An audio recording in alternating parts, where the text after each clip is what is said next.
En esta edición de Enfoque Latino nos encontramos con Juan Uriburu Quintana, salteño, abogado argentino, luego con cursos de posgrado acá en Estados Unidos, también en China, doctorado, etcétera. Pero la clave de Juan, y ahora lo vamos a incluir en esta conversación, es que, Juan, vos estás, por tu especialización legal y por tu tarea con ONGs acá en Washington, vos estás caminando la calle de Washington.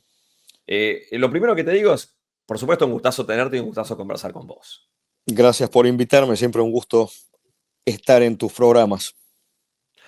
Eh, Y es así Juan, como vos decís, estamos trabajando en las calles de Washington, que tal como vos cual. sabés están bastante complicadas porque tenemos la Guardia Nacional desplegada Sí, desde hace ya sí. varios meses y el trabajo que yo hago es con migrantes indocumentados, es gente que está en Estados Unidos con un estatus legal precario y que necesitaban, algunos de ellos, por supuesto, varía según el caso, pero algunos de ellos estaban en proceso ya de tener sus papeles, su permiso de trabajo, su número de seguridad social, es decir, estaban en vías de ser residentes legales y en algunos casos ese proceso se ha interrumpido y en otros Ese es el caso de directamente. los venezolanos, que les quitaron el Correcto, estatus especial, correcto, exacto.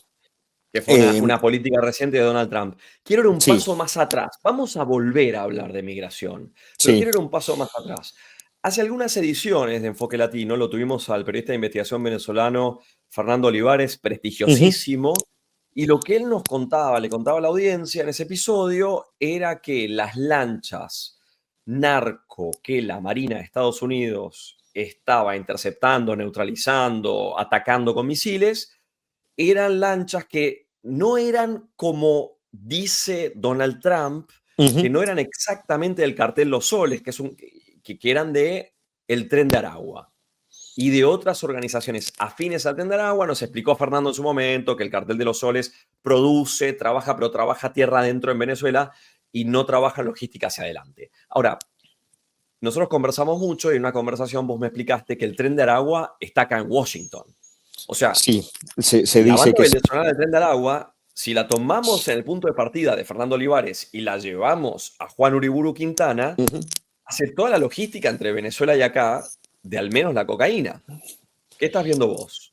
Eh, yo le creería a Fernando Olivares, que indudablemente sabe el tema mucho más que yo y creo que tiene mejores fuentes. Además tiene una visión desde Venezuela, que es una cuestión mucho Claro. más importante. Nosotros aquí tenemos algunos miembros o gente que se sospecha que tiene una afiliación con bandas criminales transnacionales, como por ejemplo el Tren de Aragua. De hecho, yo cuando trabajaba en un juzgado federal aquí, teníamos un manual en el cual era una guía, digamos, para reconocer Sí. según los tatuajes que tuviera cada persona, no Ah, solamente tenías una para. guía visual de tatuajes que Teníamos cuando te una guía. entraba al juzgado al tipo lo reconocías vos. Correcto, era para orientarnos y saber con quién estábamos hablando.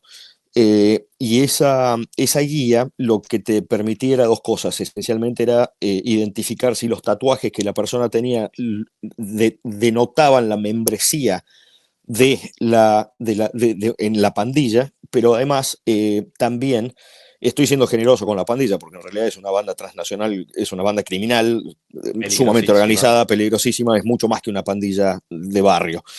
Pero además de identificar la membresía, también te permitía identificar la jerarquía que tenía la persona tatuada dentro de la banda.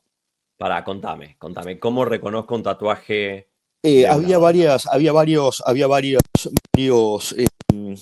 varias claves que había que buscar, pero había que buscar, por ejemplo, una calavera, una estrella de 6 puntas, había que buscar dos huesos que estaban cruzados, no sé si eran tibias o algo así, pero no me acuerdo, hace bastante que no lo veo al manual, pero me acuerdo que en su momento lo usábamos seguido. Eh, Hemos tenido muchos cambios en el trabajo, ya no tenemos tanto contacto directo con los clientes, entonces ya he perdido esa cercanía diaria que tenía hasta hace algunos meses con gente que sospechábamos que tenía una afiliación criminal. Y después, en conversaciones que vos y yo hemos tenido fuera de este micrófono, digamos, Ujú. me has comentado que la violencia de las bandas narcos llegó a Washington. Sí, sí. Eh, y lo que veíamos al principio, que era una disputa territorial entre eh, afroamericanos y latinoamericanos, específicamente venezolanos, eventualmente mutó en una pelea, en una disputa también territorial, cuando ya se distribuyeron el territorio entre los afroamericanos que controlaban prostitución, tráfico de armas, crímenes, etcétera, y distribución de drogas, por supuesto, con los recién llegados que eran los venezolanos. Eso mutó a una disputa entre venezolanos. Entonces tenés, por ejemplo, eh, los soles, que Sí. se dice, no tenemos evidencia cierta y fiable, pero se dice que pelean con Tren de Agua. Hay otro código para reconocer cuáles son los integrantes de cada una de estas dos bandas, pero en realidad están disputándose el negocio, como es bastante obvio. Están peleándose por el mercado, ver quién coloca su mercado en dónde. Eso es Acá yo sé que ese es vos sos un el tipo quid de que la sos cuestión.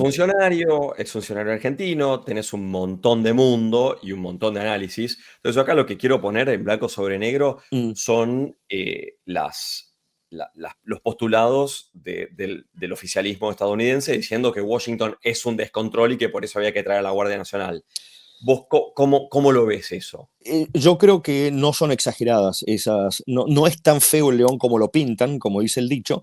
No es que sea un descontrol, pero sí hay mucha proliferación de actividad criminal que había que controlar. Por ejemplo, este mes, en octubre, vos habrás visto que estamos con un récord en lo que va de octubre de 11 personas que han sido o heridas o asesinadas con armas de fuego.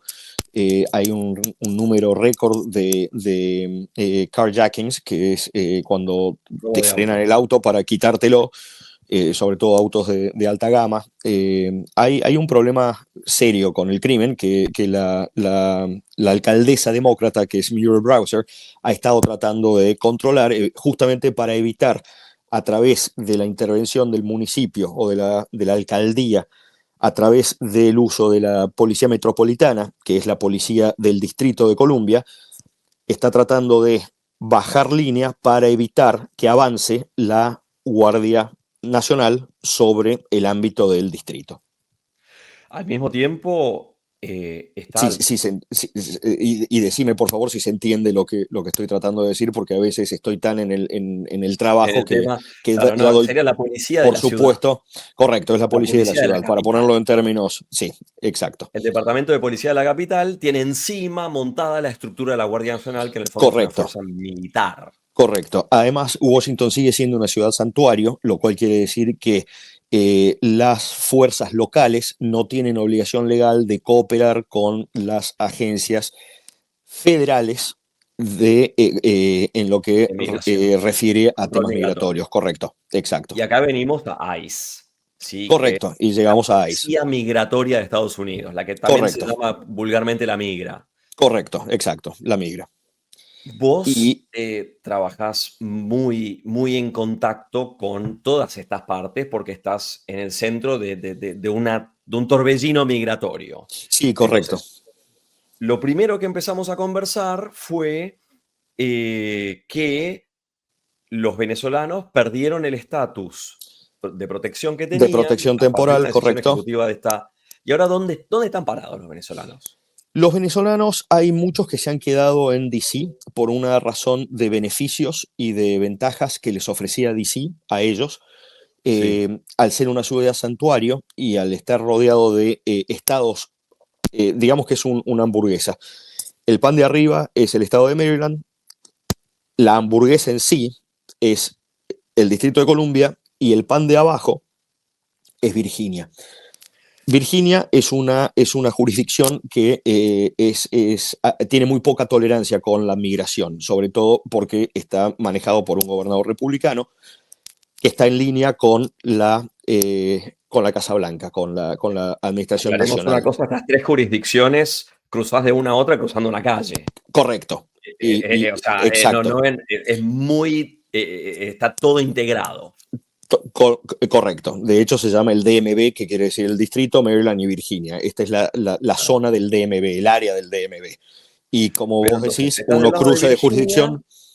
Bueno, si te estás del vuelven lado de loco. Virginia, si estás del lado de Virginia y uno de los, un agente de la policía estatal de Virginia, del estado de Virginia, si si te frenan por ejemplo, para hacer un control vehicular, si sospechan que estás conduciendo ebrio, o, que te hacen un driving under the influence, como se dice aquí, Sí, conduciendo bajo la la influencia de influencia alcohol. del alcohol, eh, te frena la policía, que no es policía de migración, tiene la obligación de reportar si tu estatus migratorio es precario o no está determinado, lo cual quiere decir que entraste sin visa, que no tenés permiso de trabajo, que no tenés número de seguridad social y a veces que ni siquiera te has entregado, perdón, a los agentes de inmigración cuando cruzaste la frontera, porque hay mucha gente que ha cruzado y no ha tenido ningún contacto con ningún agente del gobierno, de cualquiera de los gobiernos,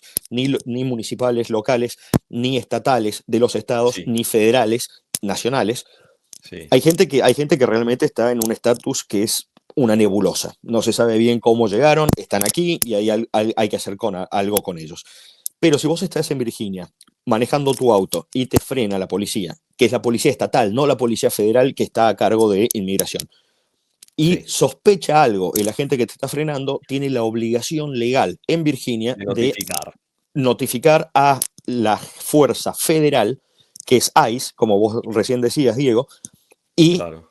ahí va a ser otra conversación. Ahí ya no va a ser si estás conduciendo de una manera peligrosa o que puede poner en riesgo tu vida o la de otras personas, sino que la cuestión va a ser qué estás haciendo aquí, por qué, cómo llegaste, dónde estás, contanos cómo estás, porque si no te deportamos. Primero te van a Claro. detener, te van a llevar a un centro de detención y después, eventualmente, en pocos días, te diría, en pocas semanas, vas a tener una audiencia en la cual el juez de migración, no un juez, Sí. no un funcionario judicial, digamos, va a decidir si te quedas aquí o si te vas. Lamentablemente estamos viendo que hay muchísimos fallos en contra de las personas que están con un estatus migratorio precario, lo cual quiere decir que están deportando gente y siguen deportando gente. En parte es la promesa que había hecho Trump de decir, aquí Estados Unidos es un colador, tenemos que poner freno a lo que está pasando en nuestras fronteras. Y sobre todo, por supuesto, estaba haciendo referencia a la frontera sur. Con Canadá no tienen tantos problemas, tienen problemas de índole comercial, tienen problemas con las tarifas, pero no tienen tantos problemas migratorios. Esencialmente la migración que llega aquí llegan por la frontera terrestre con México Sí. y después de haber Y atravesado el tapón vienen. del Darién y haber cruzado Sí, todo antes de hablar México. del Darién, Sí, antes de adelantarme, quiero cerrar el capítulo ¿qué pasa en sí, Maryland y perdón. qué pasa en DC? DC es ciudad Ujú. santa, santuario, ¿qué pasa en Correcto. Maryland? Maryland En es un Maryland, estado Maryland es un estado muy que demócrata.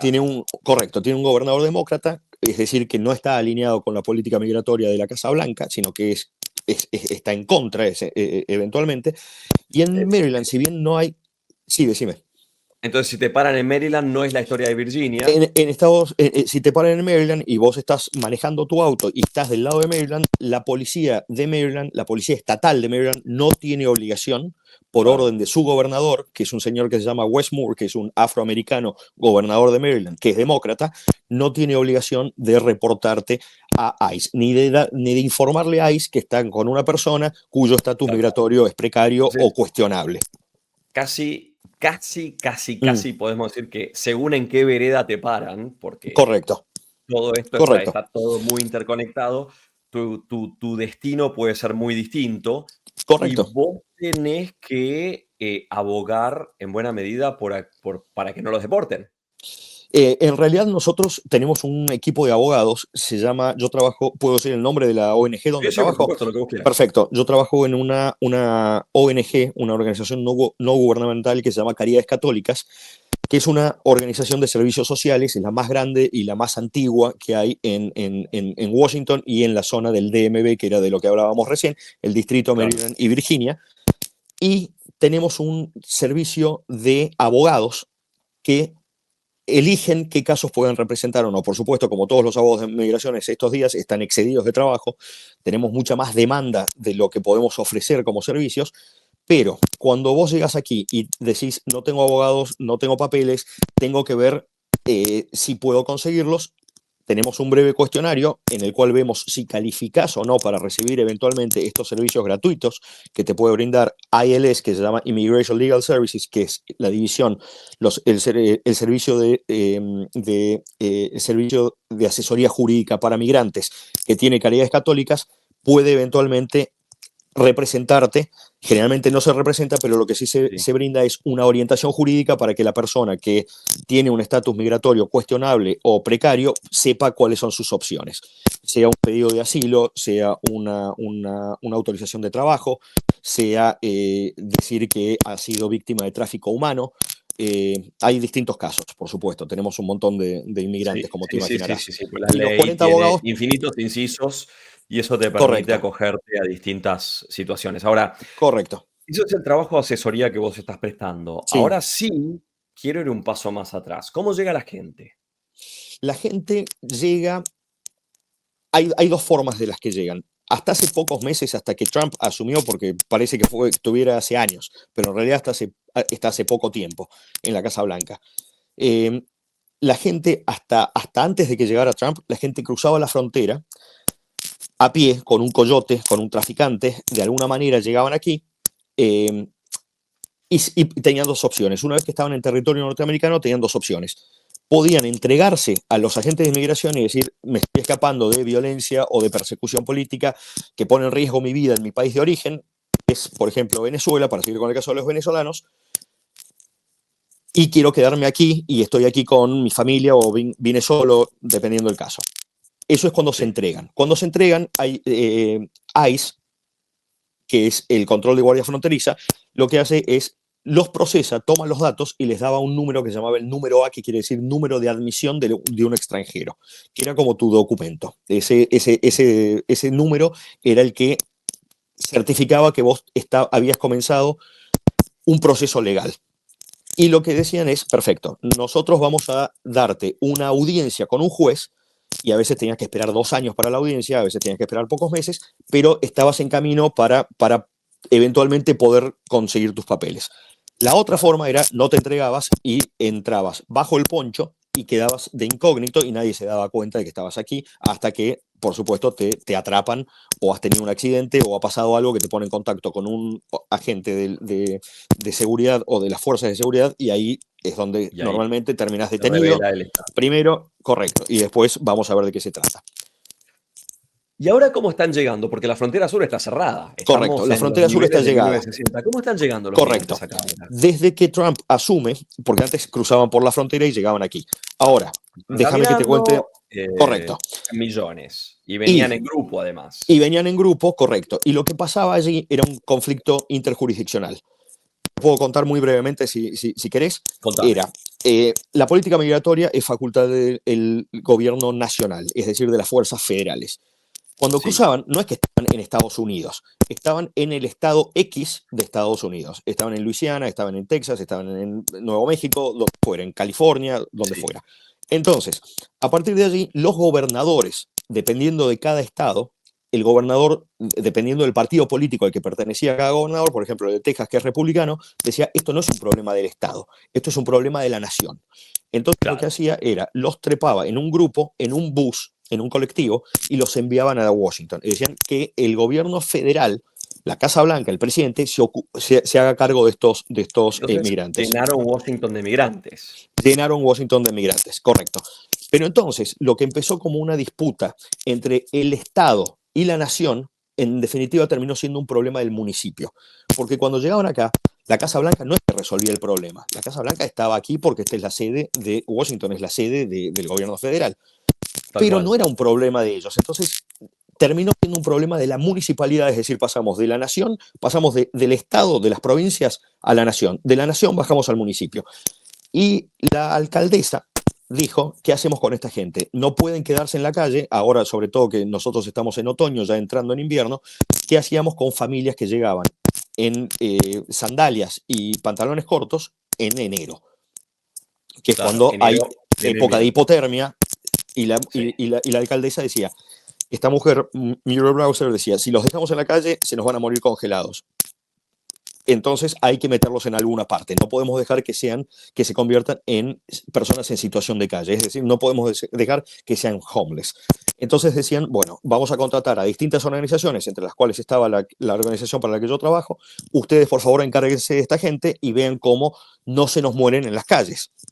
Que en Claro. definitiva era eso. ¿Pero ahora siguen teniendo semejante flujo migrante?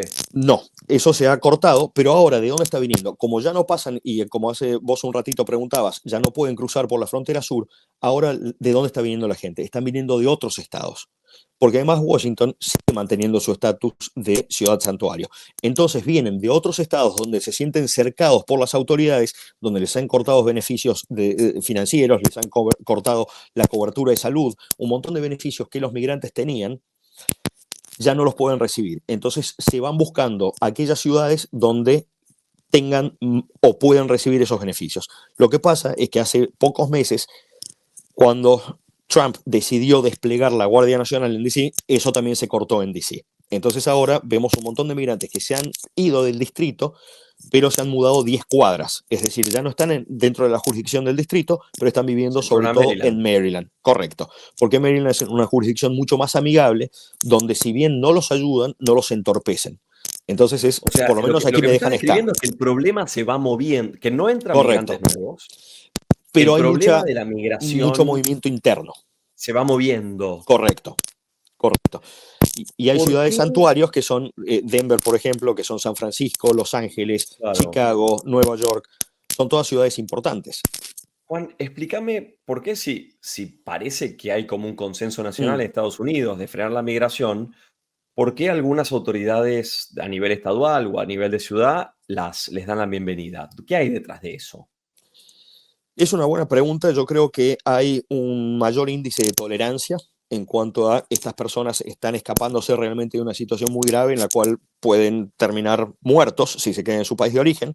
Están viniendo aquí, están persiguiendo el famoso sueño americano. Vamos a darles la oportunidad de que se conviertan en personas que contribuyan a la sociedad que los acoge. Es decir, vamos a tratar de tramitarles los papeles, lo que necesiten para ser ciudadanos, eventualmente, si en algún momento se pueden convertir en ciudadanos, pero por lo menos quizás ciudadanos no sea la mejor palabra, pero lo que están intentando es que sean integrantes que aporten a la comunidad.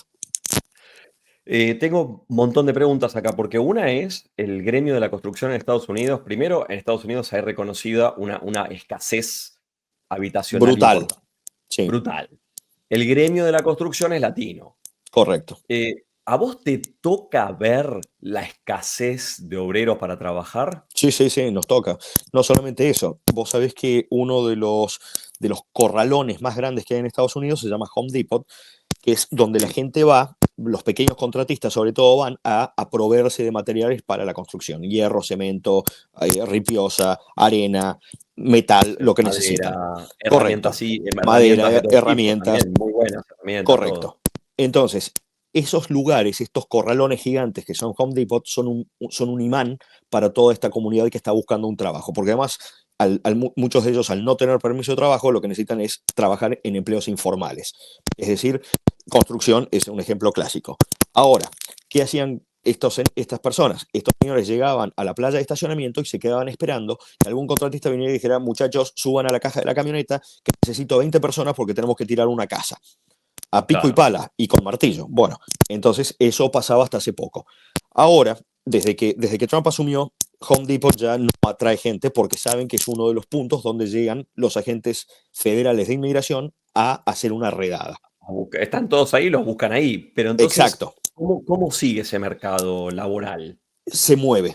Es como vos decías hace un ratito hablando de la migración que ya no viene del sur, sino que viene de otros estados o de otras ciudades dentro de Estados Unidos, es decir, son desplazamientos internos y no transnacionales.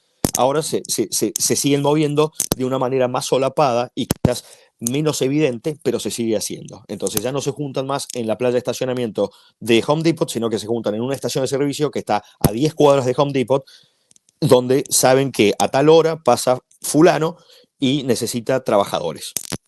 Pero sigue Pero existiendo. pero ante esta precarización o, Mm, mayor precarización laboral, mm, lo que quiero entender es si toda esta situación en la cual los migrantes tienen que pasar a la clandestinidad le hace el juego a las bandas y les facilita el reclutamiento, total, porque si total. A antes, río revuelto ganarse pescadores. tal cual, qué está pasando con el Tren de Aragua y las otras bandas en este Eh, contexto donde ya directamente, si ya tienen que estar en la clandestinidad los migrantes, sí. esto es simplemente una clandestinidad más rentable que demoler casas? Para los operadores de esa clandestinidad, que son, por supuesto, los que trafican sustancias prohibidas, drogas, por ejemplo, pero también los que Sí. están en los apuestas ilegales, prostitución, trata de menores, un montón de otras cosas que vienen por allí. Tráfico de ¿Qué están personas, viendo en por la calle? supuesto. Eh, Siguen sobre todo buscando droga, porque además la droga es algo que es sumamente rentable, es uno de los caballitos de batalla, es de lo más codiciado que quieren tener, porque además los consumidores aquí sobran, en esta sociedad sobran, entonces siempre hay mercado para esa droga que uno puede traer del exterior. Ahora, esta gente estuvo durante muchos años de administración demócrata, cuando estaba Biden, tuvieron realmente un montón de ventajas, no ventajas dadas oficialmente por el gobierno, pero sí se beneficiaban de un ambiente en el cual podían hacer muchos negocios y podían estar a sus anchas realmente. Era una situación bastante caótica. Trump, desde que ajusta las tuercas, se vuelve todo mucho más difícil, no solamente para las bandas, sino también para los migrantes. Y el problema que estamos teniendo es que cada vez más migrantes están dispuestos a entrar a trabajar para las bandas justamente porque les falta la manera de ganarse la vida trabajando en otros empleos que si bien son informales no son ilegales. Es decir, construcción, de lo que ya hablamos hace unos Claro. minutos, jardinería, limpieza de casas, todo eso se les ha cerrado, sobre todo también el trabajo de cocina en los restaurantes. Vos sabés que hacen redadas Claro. en los Las redadas restaurantes hay redadas en los restaurantes acá en todo el tiempo, Washington todo el tiempo. Estás comiendo y correcto. aparece la camioneta Y y llegó sí, Vice sí, y todo el mundo sale corriendo en la cocina porque son empleos que justamente permiten que esta gente tenga una forma de ganarse la vida así. Al incrementarse la presión sobre esos empleos informales, pero muchas, legales. pero legales, mucha de esa gente, o por lo menos tolerados, mucha de esa gente dice, no puedo trabajar más en la cocina, no puedo más trabajar en la obra, no puedo más trabajar en el jardín. ¿Qué hago? Y ahí es donde aparecen las bandas y les dicen, ¿te querés ganar unos pesos? Vení a trabajar con nosotros. Llevas este paquete, lo dejas en la esquina, se lo das a fulano y ya. Entonces, Y ahí entraste. y ahí entraste porque además vos sabés que entraste pero no podés salir. Porque Claro, empezás a conocer, empezás a saber cómo es el modo de funcionamiento, empezás a tener información que a las bandas no les interesa que esa información ni que se divulgue, ni que llegue, por supuesto, a oídos de las autoridades. Entonces, es una situación sumamente complicada para los migrantes porque el gobierno federal, la política migratoria que tiene, realmente los ha cercado. Entonces, tenés mucha gente que prefiere no exponerse, no estar en la calle, pero ¿qué quiere decir cuando vos sos un migrante indocumentado? Que no tenés plata, no tenés recursos, tenés que generar un ingreso, tenés que pagar un alquiler, tenés que darle de comer a tu familia, tenés que conseguir sí. plata para mantenerte. Entonces, o empezás a hacer trabajos de mayor riesgo o te quedas en tu casa y nos ha pasado también, lo hemos visto, con clientes que dicen, hace 2 meses que no trabajo, no tengo un peso más, me voy a entregar voluntariamente. Y cuando se entregan voluntariamente, les están facilitando el trabajo a justamente los agentes de inmigración federales, porque lo que quieren es que esa persona no esté más en Estados Unidos. Entonces, cuando la gente se entrega, le dicen, perfecto, ya tenemos tus datos, te vamos a mandar a tu país, eh, la ventaja que tienen, por decirlo de alguna manera, la ventaja que tienen de hacerlo así es que no dependen de que hoy salí a trabajar y no volví más a mi casa porque me detuvieron. Aquí lo Claro. podés planear, podés decir, bueno, voy a vender, si tengo un auto, voy a vender el auto, si tengo una moto, que vos sabés que aquí se usan mucho para hacer deliveries, Uber Eats Sí. o DoorDash eran dos de las aplicaciones que mayor facilidad les daban a los migrantes indocumentados para generar ingresos, repartían comida. Lo que pasa es que, de nuevo, así como alguien reparte comida, cuando se cierra el negocio de la comida pueden repartir otra cosa. Y ahí es donde entran las Claro. bandas. Yo te escucho hablar y lo primero que me pregunto es, vos vivís en un mundo muy gris, entre gente que es migrante, que obviamente es hispana, entonces te puedes comunicar, pero nunca sabes de qué lado están. Nunca sabes si Correcto. realmente es un tipo que está buscando una vida mejor para su familia, o si es una persona que tiene algún vínculo non santo. Sí, sí, correcto. ¿Vos Nos ha tenés pasado miedo en tu muchas veces. trabajo? No, no, no. No porque sabemos, bueno, para empezar tenemos una serie de protocolos de seguridad. Sí, Sí nos ha pasado, yo personalmente no tengo miedo, no, nunca he tenido un problema con ninguno de los clientes, que ese es el término con el que hablamos de los migrantes indocumentados, les decimos los clientes. sí. Eh, pero sí, gente de mi equipo sí ha tenido malas experiencias y se han sentido, sobre todo mujeres que son trabajadoras sociales, se han sentido intimidadas por la situación. Pero no es solamente una cuestión de violencia o de cuidado con la persona con la que estás hablando porque puede tener un pasado criminal. Ni siquiera es eso. Es un trabajo que tiene mucha exposición porque si recibís 75 personas en un día, vas a tener 75 malas noticias. Las malas, o sea, es un trabajo que tiene mucho desgaste emocional y eso no, Claro. lo vemos en el equipo, que realmente son 75 malas noticias, por decirte las malas noticias, es me quedé sin trabajo, me cortaron los beneficios, ya no tengo cobertura de salud, detuvieron al padre de mis hijos, mi pareja se fue a trabajar y no volvió y no sé dónde está. Y son temas realmente que te exigen mucho. Te exigen mucho porque Eh, en algún momento tenés que poner un límite. ¿Cómo lo vivís vos y cómo llegaste a esto? Yo trabajaba, antes de llegar aquí, trabajaba en una ONG medioambiental, era Sí, director de Relaciones Internacionales de una ONG medioambiental que estaba, yo vivía aquí en Washington, pero esta organización estaba basada en Texas y sobre todo le prestaba mucha atención a las energías renovables, que es uno de los posgrados que yo hice era justamente sobre política energética y derecho energético y sí. siempre estuve involucrado en Argentina con energías renovables financiadas por China, plantas ¿Y cómo llegás a hidroeléctricas. lidiar con estos fascinerosos que se andan matando por las calles de Parte, Washington? parte de eso, mira, uno nunca sabe cuál es el próximo eslabón de la cadena, ¿no? Pero me había tocado organizar un panel, estábamos organizando una conferencia, lo cual antes del COVID era el encuentro medioambiental más grande del mundo, duraba 5 días, se hacía en Dallas, era una cosa fascinante, y una vez me tocó organizar un panel con migrantes climáticos. ¿Qué quiere decir migrantes climáticos? Gente que está viviendo en un lugar donde hubo un desastre natural, una inundación, por ejemplo, un terremoto, un Sí, deslave, algo que pasó, una represa que el muro de contención se dio porque se incrementó el claro, régimen de lluvias y la represa no claro. dio abasto. Y empecé a hablar con gente que había sido desplazada de sus lugares de origen justamente por problemas medioambientales o por el desmanejo Sí. de una cuestión medioambiental. Y eventualmente pasé de darme cuenta que el ambiente era importante, pero más importante que el ambiente eran las personas que estaban viviendo en ese ambiente. Y ahí es donde empecé a trabajar con los migrantes. Si bien no ya migrantes migrantes ambientales o por desastres naturales, empecé a hablar con migrantes. Y ahí es cuando te das cuenta de que realmente todo empieza con los hombres y todo termina con los hombres, ¿viste? Porque eh, es, es, es difícil ver a una familia que está llegando, porque además nosotros trabajamos solamente con familias, no trabajamos con personas solteras, o sea, sobre todo con Sí. hombres solteros. Eh, Cuando una familia llega aquí en las circunstancias X y vos decís, caramba, algo hay que hacer, porque realmente llegan muchísimos y llegan y llegan y llegan. A veces te llamaban a las 3 de la mañana y te decían, está llegando un bus de Arizona y de golpe tenés que preparar comidas, una ducha caliente, una cama para dormir para 140 personas. Y tenés que hacerlo Claro. en 2 horas. Y tenés que tener una infraestructura que te permita hacer eso.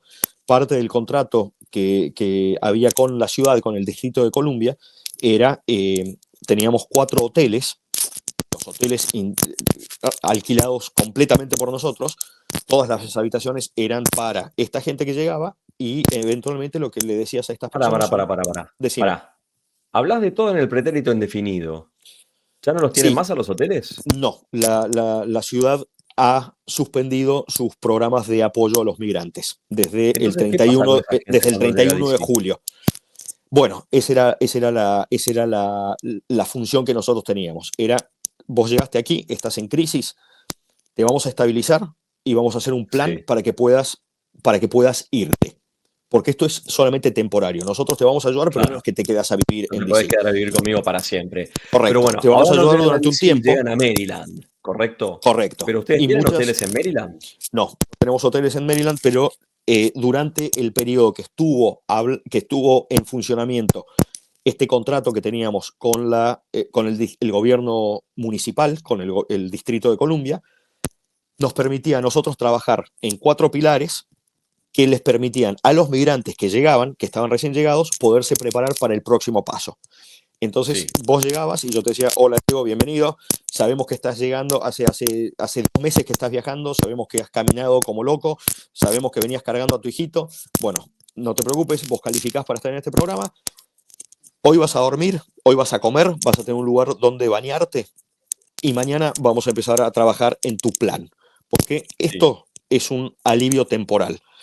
Durante 30 días no tenés de qué preocuparte. Pero en 3 meses tenés que decirnos dónde vas a ir y qué estás haciendo. Y para que vos puedas conseguir un lugar para irte, te vamos a hacer un plan para que vos, primero, no pierdas tus audiencias con los jueces, porque es lo primero. Vos perdiste una audiencia y se acabó el juego, game over.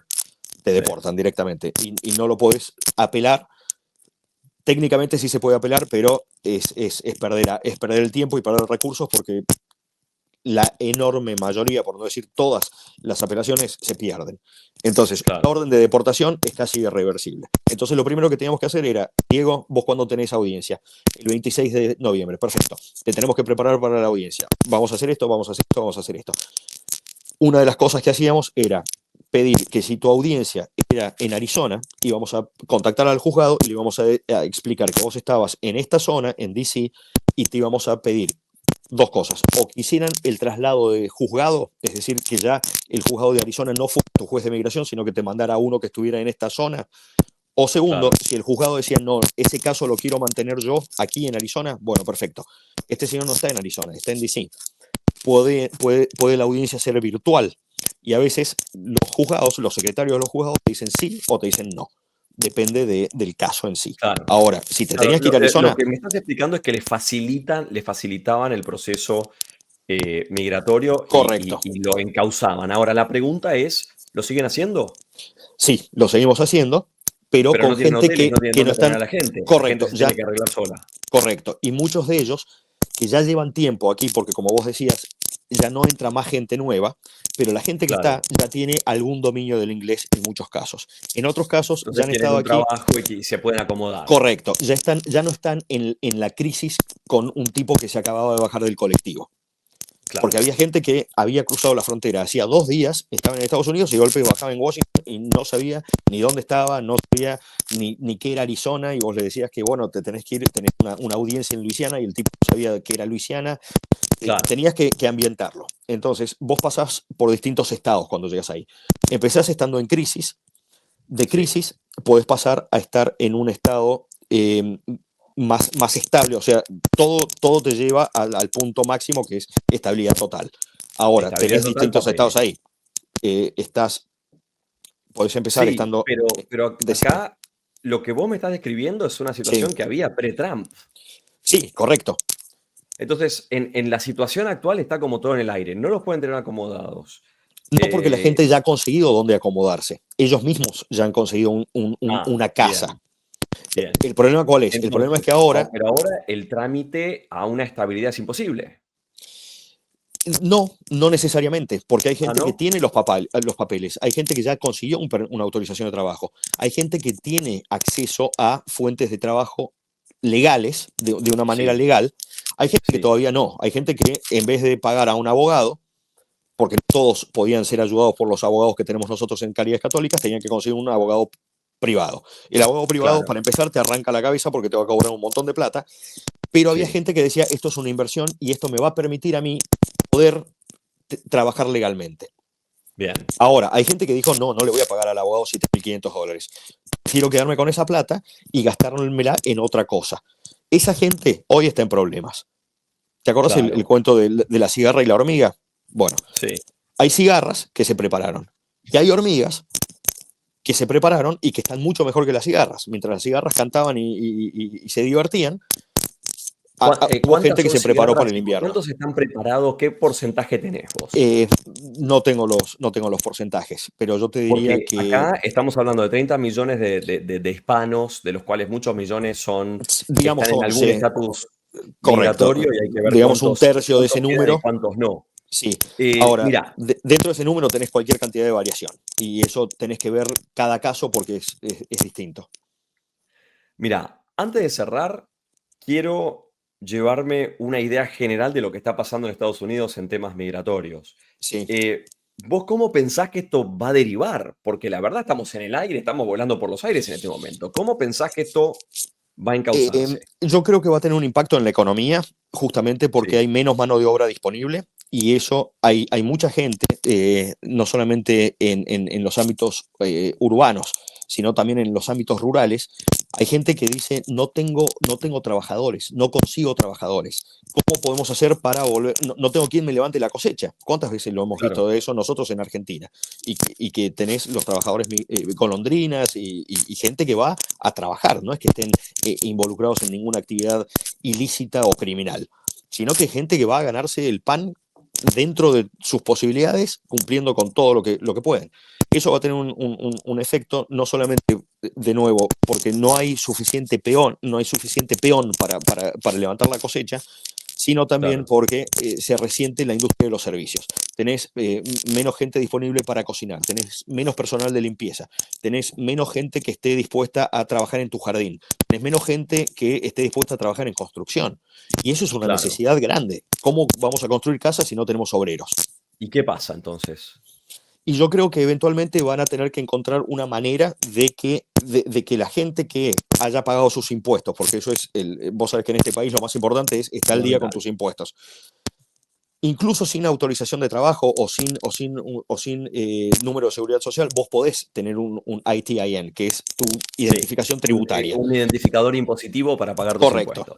correcto. Entonces, eso se consigue súper fácil. Entonces, toda Sí. esta gente que nosotros hemos ayudado y hemos ayudado miles de personas, les decíamos, lo primero que tenés que tener es, Es el ITIN, es tu identificación tu código tributaria. impositivo. Correcto, para que pagues tus impuestos y eventualmente estés en carrera y puedas eventualmente acceder a otros beneficios de estar en una situación lo más legal posible. Claro. Ahora, en algún momento se va a tener que reajustar eso porque estás viendo que ni el extremo de que entran todos al otro extremo de aquí no entra nadie, ninguno de los dos es viable. Entonces, como este país se rige por el dólar, en cuanto la economía empiece a resentirse, empiecen a ver que realmente no consiguen los trabajadores que necesitan para seguir funcionando y que la rueda siga girando, ahí es donde van a poner presión en las cámaras de representantes, estatales o federales, y vas a ver que va a haber un cambio en el cual va a decir, si usted estuvo en Estados Unidos en los últimos 3 años y tiene un código de identificación tributaria y estuvo pagando sus impuestos, eso le permite a usted ser elegible para tal cosa. Y le Está van a bien. abrir una puerta para que justamente esta gente pueda seguir sumándose al mercado laboral y cubrir esas posiciones que son una necesidad, que permiten a su vez que la rueda más grande también funcione. ¿Tenés una idea cuándo puede suceder eso? No tengo idea, pero yo te diría que va a ser, hay que ver las elecciones de noviembre del año que viene, que son las elecciones de medio término, que ahí es donde se va a ver realmente el impacto que tienen muchas de estas medidas que pasaron en los últimos meses, porque además acordémonos que Trump no está hace mucho, está hace 10 Claro. meses. Eh, y ahí es donde realmente se va a ver el impacto que tiene y si eventualmente Trump puede mantener la mayoría que tiene tanto en la Cámara de Senadores como en la Cámara de Representantes, que son los diputados nacionales, en el Sí, Congreso, porque ahí es donde la máquina se va a tener que ajustar. Y claro. es posible que haya algunos distritos en los cuales los demócratas, que hoy están de capa caída, puedan eventualmente recuperar los votos que necesitan para equilibrar las cosas o eventualmente, bueno, ni siquiera hablando del impacto en la política migratoria, mira cómo está dividido Estados Unidos, que hace 27 días que el gobierno federal no funciona porque No no hay funciona. acuerdo sobre el Estamos en el presupuesto. famoso cierre de gobierno, sí. Exacto. Y no hay Entonces, manera de arreglarlo. Así que de política migratoria ni hablemos por el momento, al menos. tenemos otras prioridades antes de hablar de política Tal cual. migratoria. Pero bueno, lo Juan que te quiero decir Uriburu Quintana. va a Te tener que agradezco ajustar mucho. porque esto es inviable. Es el Sí, segundo cierre de claramente. gobierno más largo de la Como lo historia describís, y todo el mundo está protestando. Y vos has visto que votación tras votación en el Senado fallan y fallan y fallan y no hay acuerdo y no hay acuerdo y van no hay casi acuerdo 20 votaciones y no logran acordar nada. y Juan todavía no Uriburu hay Quintana, acuerdo. te agradezco un montón, un gustazo tenerte. Y ya estoy viendo la próxima vez en la que te voy a entrevistar cuando toda esta situación cambie. Es que cambia todo el tiempo, es increíble. Y vas a ver que va a haber cambios grandes. Muchas gracias. Con esto cerramos esta edición de Enfoque Latino. Nos vemos la próxima, por supuesto. Compartí, likeá y hacenos famosos con tu gente si te pareció que este episodio estuvo bueno. Y si no, nos vemos la semana que viene con otro episodio para seguir tocando los grandes temas de América Latina y el mundo. Hasta la próxima. Chao.